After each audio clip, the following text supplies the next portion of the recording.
அனைவருக்கும் வணக்கம். இப்போ நம்ம நாட்டில் நடக்கிறதெல்லாம் பார்த்தாக்க நம்மளுடைய குழந்தைகளை படிக்கவே வேணாம், வீட்டிலே இருந்தால் போதும் அப்படிங்கிற ஒரு நினப்புக்கு நம்மளெல்லாம் வர வச்சுட்டானுங்க இந்த தனியார் பள்ளிக்கூடத்துக்காரங்க. படிக்க போன ஒரு குழந்தை தான் நம்மளுடைய தங்கம். பள்ளிக்கு படிக்க போன ஒரு குழந்தைய படுகொலை செஞ்சு இன்னைக்கு 2 வருஷ காலமாக உண்மையை வெளிச்சத்துக்கு கொண்டுட்டு வராமல் மறைச்சிக்கிட்டு இருக்கிறானுவோ. அந்த பள்ளிக்கூடத்தில், நம்ம தங்கம் படித்த பள்ளிக்கூடத்தில் எத்தனை கொலை அப்படின்னு பார்த்தா 7 கொலை நடந்த ஒரு பள்ளிக்கூடமாக இருந்துக்கிட்டு இருக்குது. ஸ்ரீமதிக்கே நீதி கிடைக்காம நம்ம அலைஞ்சிக்கிட்டு இருக்கிறோம் 2 வருஷ காலமாக. அந்த ரவிக்குமாரை காப்பாற்றுறது அரசியல்வாதி தான், அவங்க ஒரு பாஜகக்காரன், அதனால தான் காப்பாற்றிக்கிட்டு இருக்காங்க அப்படிங்கிறது தான் மக்கள் சொல்லக்கூடிய கருத்தாக இருந்துக்கிட்டு இருக்குது. இப்போ 2 நாளைக்கு முன்னாடி பார்த்தீங்கன்னாக்க தனலட்சுமி சீனிவாசன் அப்படின்ற ஒரு பொறியியல் கல்லூரியில் ஒரு மிகப்பெரிய சம்பவம் நடந்திருக்கு. நம்ம தங்கம் ஸ்ரீமதிக்கு நடந்தது போலவே தாரணி அப்படின்ற ஒரு பெண் குழந்தை, 19 வயசு தான் ஆகுது. அந்த குழந்தைய அந்த கல்லூரியில் கொலை செய்யப்பட்டிருக்காங்க. இந்த தனலட்சுமி சீனிவாசன் அப்படின்ற அந்த பொறியியல் கல்லூரி பார்த்தீங்கன்னா ஒரு இடத்துக்கிட்ட மட்டும் இல்லை, அவருக்கு 2-3 இடத்துக்கிட்ட காலேஜ் இருக்குது. பொறியியல் கல்லூரி, மருத்துவக் கல்லூரி, இந்த மாதிரி 2-3 இடத்துக்கிட்ட அவருக்கு கல்லூரிகள் இருக்குது. இந்த கல்லூரிகளில் இந்த தாரணி மட்டும் கிடையாது. சக்தி பள்ளியில் எப்படி ஸ்ரீமதி மட்டும் கிடையாதோ அதே போல் இந்த சீனிவாசன் பொறியியல் கல்லூரியில் இந்த தாரணி மட்டும் கிடையாதுங்க. இந்த தாரணி மாதிரி இதுக்கு முன்னாடி எத்தனையோ குழந்தைகளை கொலை செய்யப்பட்டிருக்காங்க. ஆனால் ஒருத்தவங்களுக்கு கூட உண்மையான செய்தி வெளியே வரல.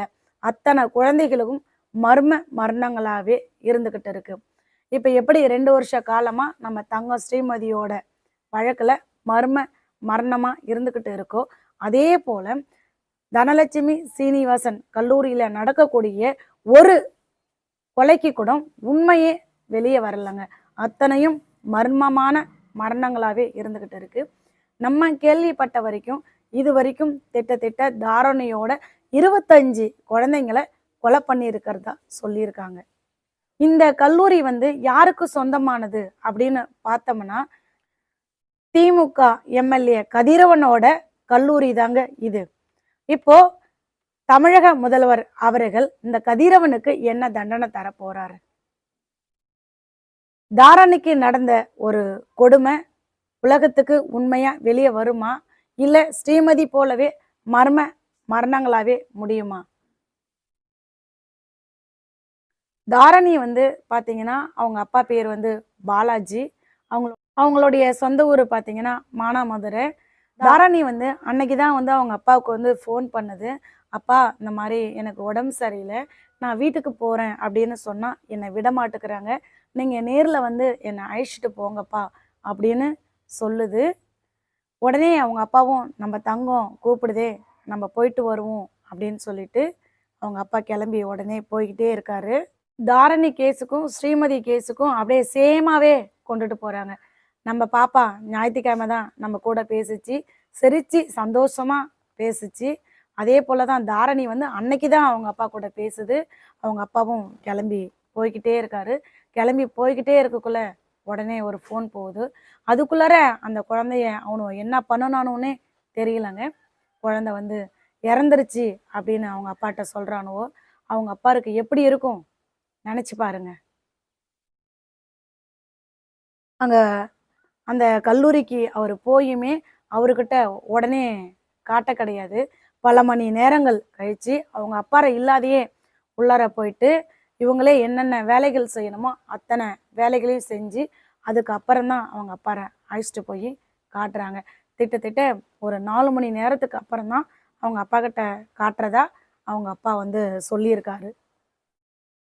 அதுவும் தாரணி எப்படி இறந்தது அப்படிங்கிற ஒரு காரணத்தை எப்படி சொல்கிறானுவோ அப்படின்னு பார்த்தீங்கன்னா, இந்த நம்ம வீட்டில் செவுத்துல ஜன்னல் வச்சுருப்போம் இல்லைங்களா, அந்த ஜன்னலில் தாரணி ஒரு ஷாலை எடுத்து கட்டிக்கிச்சான்.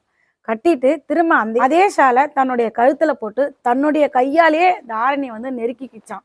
இப்படிதான் உன் பொண்ணு தற்கொலை பண்ணிக்கிச்சு அப்படின்னு சொல்றானுவோ. பாருங்களேன். அதாவது ஒரு ஃபேனோ, ஒரு கம்பியோ இந்த மாதிரி உங்க பொண்ணு தற்கொலை பண்ணிக்கிச்சு அப்படின்லாம் சொல்லலங்க. அங்க இருக்கக்கூடிய ஜன்னல்ல ஒரு பக்கம் ஷால கட்டிடுச்சு. இன்னொரு பக்கம் தன்னுடைய கழுத்துல போட்டு தானாவே எருக்கிக்கிச்சு. எப்படி ஒரு கதை கட்டுறானுவோ அப்படிங்கிறத பாருங்க. நம்ம குழந்தைக்கு எப்படி சொன்னானுவோ பார்த்தீங்களா?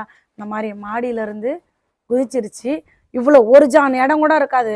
அந்த சந்துல குதிச்சுதா எப்படி பொய் பேசணும் பார்த்தீங்களா? அதே போல ஜன்னல்ல சுருக்கு போட்டுக்குச்சுன்னு சொல்றானுவோ. அப்புறம் நம்ம பாப்பாவுக்கு எப்படி ஷாலை எடுத்து குதிக்க பயமா இருக்கான் அப்படின்னு சொல்லி ஷாலுக்கு ஒரு கதை கட்டுறானுவோ, அதே போலதான் இப்ப தாரணிக்கும் வந்து ஷாலை ஒரு பக்கம் கட்டிக்கிட்டு ஒரு பக்கம் நெருக்கிக்கிச்சுன்னு அப்பட்டமான ஒரு பொய்ய பேசுறானுவோ. அதுக்கு அடுத்ததா இப்ப ஸ்ரீமதிக்கு இதுல எப்படி ஒரு மொட்டை கடிதாசி சொன்னவனு பார்த்தீங்களா? அதே போல தாரணிக்கு என்ன சொல்றாங்கன்னா, தாரணி கையில வந்து ஒரு லெட்டர் இருந்ததாகவும், அந்த லெட்டர்ல வந்து ஒரு பையனை காதலிக்கிறதாகவும், அந்த பையன் வந்து சொந்தக்கார பையன், அவங்களுடைய அத்தை பையனோ மாமா பையனோ சொன்னாங்க அப்படின்னு சொல்லியிருப்பானுவோ. அதாவது தற்கொலையும் இவனுங்களே எழுதிடுவானுவோ, ஒரு லவ் அப்படிங்கிற ஒன்றையும் எவன் கொலை பண்றானோ அவன் வந்து நம்ம பொண்ணுங்க மேல கட்டக்கூடிய ஒரு கட்டுக்கதை அப்படின்னு பார்த்தீங்கன்னா லவ். இதை தான் வந்து அவனோ வந்து வழக்கமா வச்சுக்கிட்டு இருக்கிறானுவோ. இவனை கொலைய பண்ணிட்டு நம்ம பிள்ளைங்கள மேல அசிங்கப்படுத்துறதே அவனுக்கு வேலையா போயிடுச்சுங்க. இப்படிலாம் எழுதியிருப்பானுவோ தாரணியோட லெட்டர்ல அப்படின்னு அவங்க அப்பா சொல்றாரு. அவங்க அப்பா இன்னொன்னும் சொல்றாரு. அதாவது வந்து தாரணிக்கு வந்து அந்த சொந்தக்கார பையன் அப்படிங்கிறதே கிடையாது அப்படின்னு அவங்க அப்பா தெள்ள தெளிவா சொல்லியிருக்காருங்க. தாரணியோட அப்பாவும் அரசுக்கிட்ட வைக்கக்கூடிய ஒரு கோரிக்கை, போஸ்ட்மார்ட்டத்துக்கு வந்து நம்ம தரப்பு டாக்டரை தரணும், முழுமையான சிசிடிவி ஃபுட்டேஜ் தரணும், குற்றவாளிகளுக்கு தக்க தண்டனை தரணும். இந்த கல்லூரியில் வந்து இது மட்டும் இல்லை, இதே போல் தொடர் மர்மங்கள் நடந்துக்கிட்டு இருக்கு. அதுக்கான காரணங்களை கண்டுபிடிங்க அப்படின்னு தான் தாரணியோட அப்பா அரசுக்கிட்ட கோரிக்கை வைக்கிறாரு.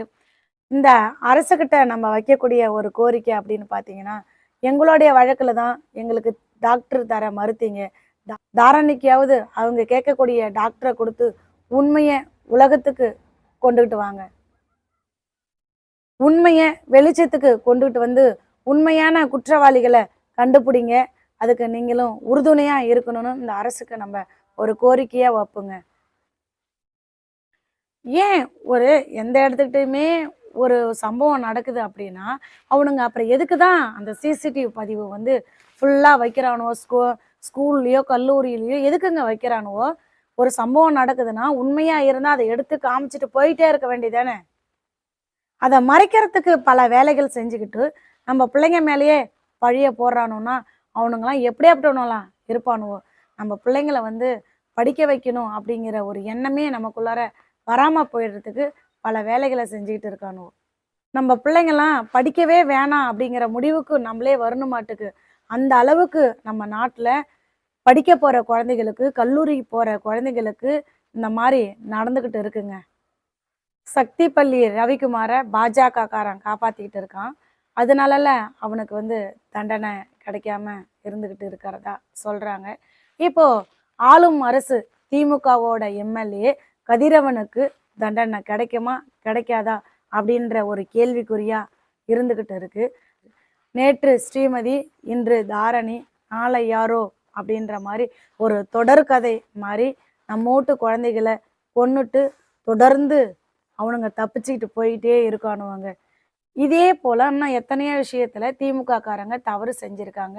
அப்படி தவறு செஞ்சவங்கள நம்ம தமிழக முதலமைச்சர் என்ன செஞ்சாரு?